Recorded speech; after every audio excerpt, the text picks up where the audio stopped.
반갑습니다. 파란 리본 카운슬링의 코치 이병준입니다. 여기는 남편 아내 사용 설명서 부부에 관한 이야기를 다루고 있고요. 오늘은 제 40강 잘못된 결혼의 9가지 유형 깨진 관계에 대한 반향이다 라는 내용을 다루겠고요. 부제로는 갑돌이와 갑순이는 왜 사랑을 못 이루었을까? 아주 1968년도 김세레나 씨에 의해서 발표된 갑돌이와 갑순이라는 노래 속을 한번 살펴보도록 그렇게 하겠습니다. 이런 노래였죠. 갑돌이와 갑순이는 한 마을에 살았더래요. 둘이는 서로 사랑을 했더래요. 그러나 둘이는 마음뿐이래요. 끝으로는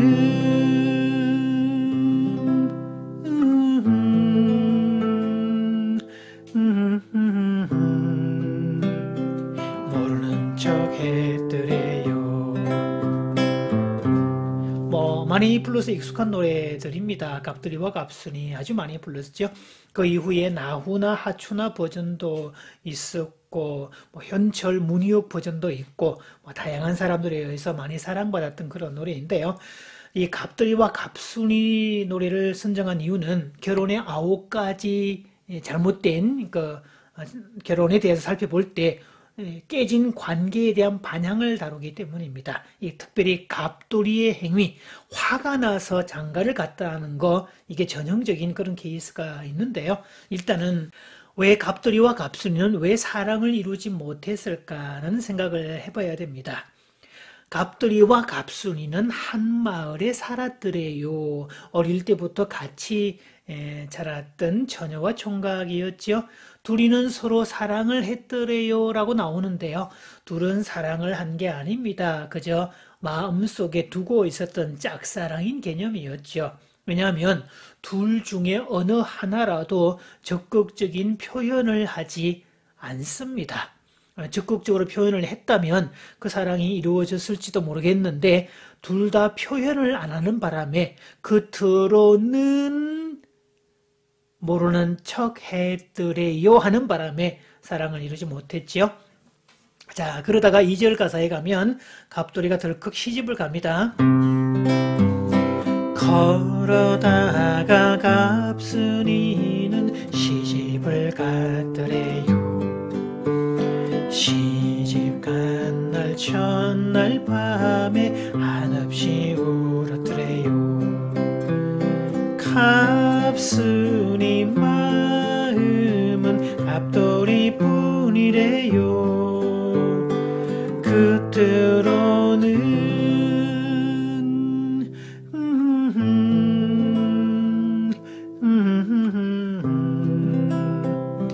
안 그런 척 했더래요. 자, 여기서 안 그런 척 했더래요가 문제가 됩니다. 그러다가 갑순이가 시집을 갔더래요. 아마 이때 시집은 본인이 원해서 가는 결혼이 아니라 이 부모의 강압에 의했거나 아니면 외부의 상황 때문에 결혼을 하게 된 어떤 그런 모습입니다. 옛날에는요, 식구가 많을 때 먹는 게 힘들었을 때는 식구 하나 줄이자 해서 시집을 보냈다는 그런 이야기도 있었습니다. 또는 어른들끼리 서로가 점지를 한 상태에서 결혼을 했다. 영문도 모르고 가라니까 그냥 갔다. 운명이니 팔자니 그렇게 여기면서 시집을 갔던 그런 경우들이 있었죠.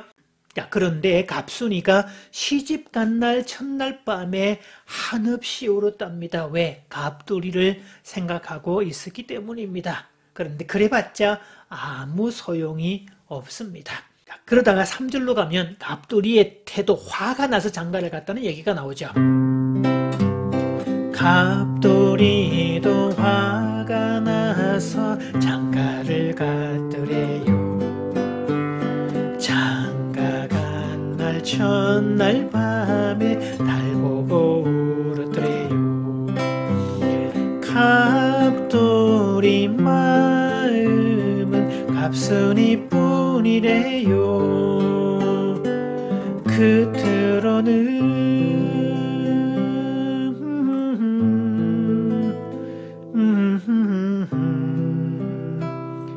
거까지 끝했더래요. 거까지 끝했더래요.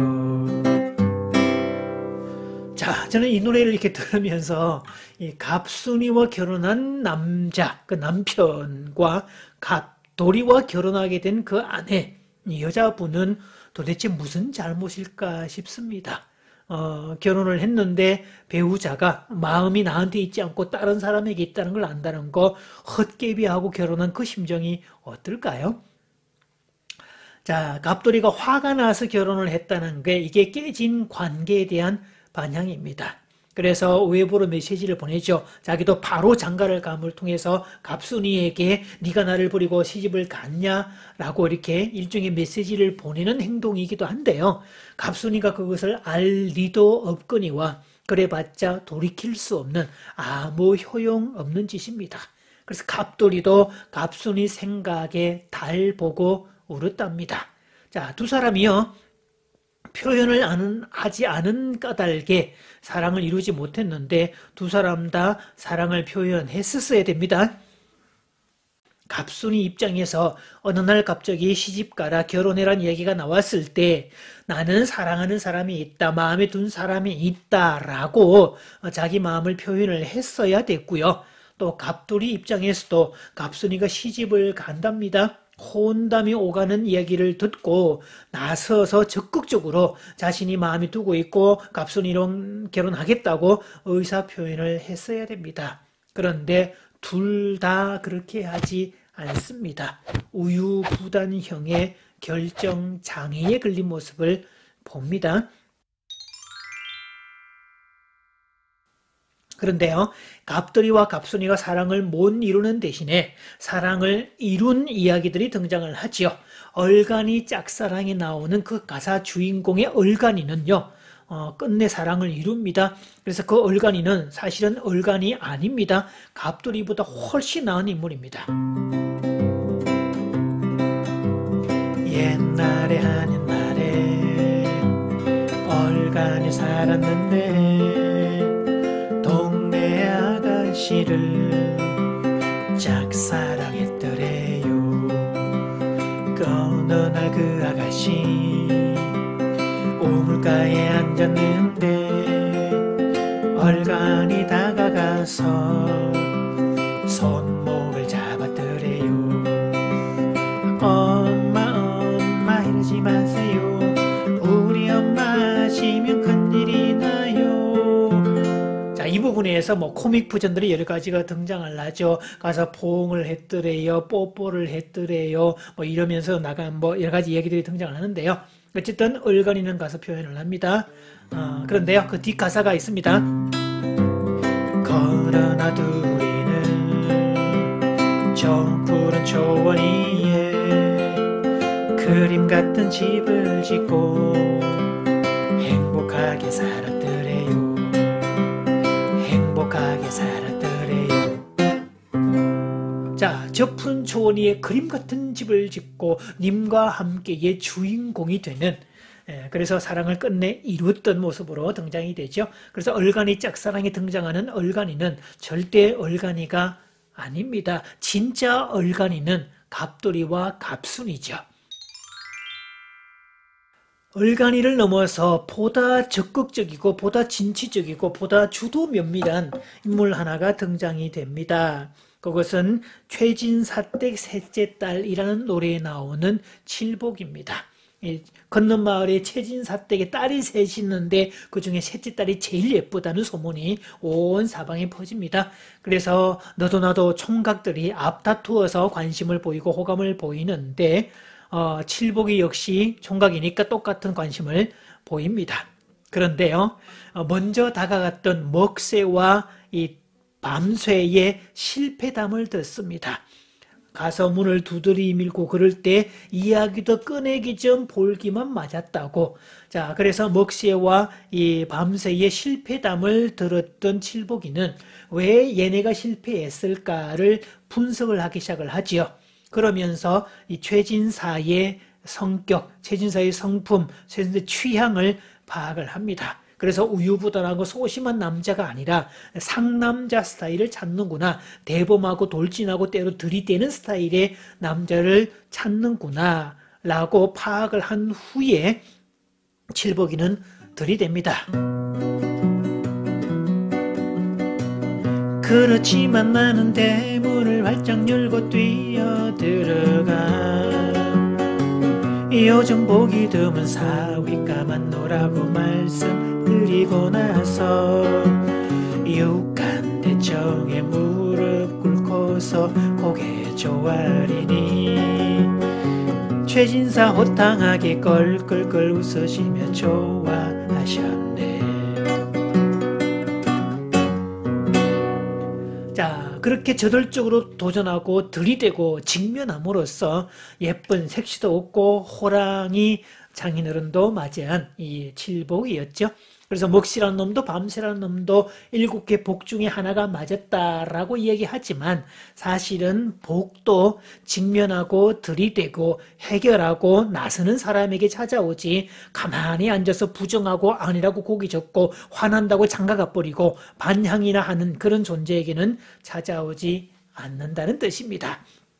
그래서 결혼은 홧김에 하는 거 아닙니다. 준비하고 파악하고 행동으로 옮겨야 하고요. 아무 생각 없이 해서도 안 되고 사전에 미리미리 준비를 해야 됩니다. 그런 면에서 준비된 결혼이 아름답고 준비된 결혼이 행복을 유발할 수 있겠죠. 그래서 결혼의 행복은 각자의 레시피로 만들어내는 요리하고 똑같은데 맛있는 요리의 기본 전제는 좋은 재료에 있다는 거죠. 그 좋은 재료에는 적극적인 태도, 문제를 해결하려는 태도가 들어있다는 사실이죠. 자, 그런 부분에서 나의 결혼도 한 번쯤 되돌아보기를 바랍니다. 우리가 잘못된 결혼의 9가지 전제를 살펴보고 있는데 혹여 나의 결혼이 그 9가지 유형에 들어갈 수도 있습니다. 자, 그렇다 하더라도 그것이 기정사실이라면 냉정하게 그것을 받아들이고 지금부터라도 내 결혼, 내 인생 바로잡기를 실천하셔야 합니다. 요즘 광고 중에 내 보험 바로잡기 이런 광고가 있는데요. 그것처럼 내 인생 바로잡기, 내 결혼 바로잡기 이런 것들을 할 필요가 있겠죠. 그래서 지금부터라도 내 결혼을 바로 잡아가는 그런 일에 투자하고 직면하고 도전하고 해결하고 그래서 기업고 행복의 레시피를